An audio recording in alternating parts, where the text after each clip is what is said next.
CNN, Washington. Investigators here in Washington say they've made great strides in identifying the hijackers and are casting a wide net.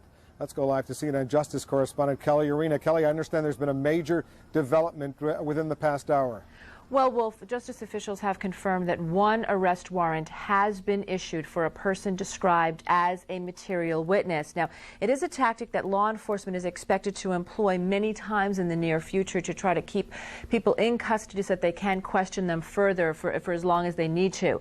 The FBI has said that it issued 35 search warrants, hundreds of subpoenas, and it's conducted hundreds of interviews as part of its investigation, which has been dubbed Operation Pent Bomb. And what's more, sources say there are currently 27 people who are in INS custody. One source says the FBI has gleaned useful and helpful information, but that, quote, if there was some real concrete evidence, and someone would have been arrested by now. The FBI has received more than 36,000 leads. It's also forwarded a watch list to various authorities. Now, that lists more than 100 names of people that the FBI thinks may be helpful to provide information. If found, those people will be detained for questioning. And the Justice Department today also released the name of 19 people who have been identified as hijackers. Many of them have ties to southern Florida, and many were pilots who attended U.S. flight schools.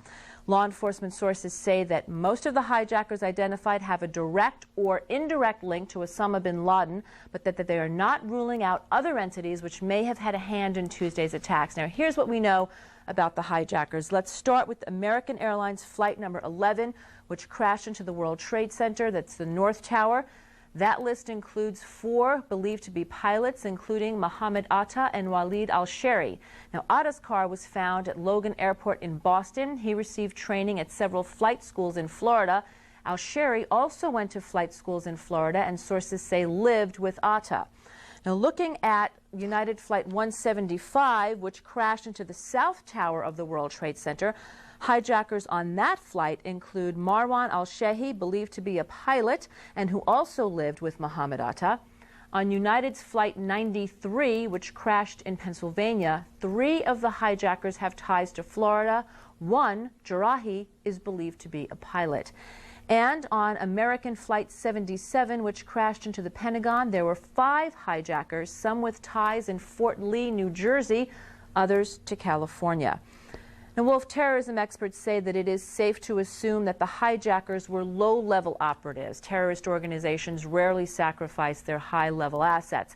But their identities are vital in helping to track down their associates, which could help the FBI identify terrorist cells working within the United States. Back to you. And Kelly, briefly, is there a widespread sense among these investigators that some terrorists may still be at large here in the United States?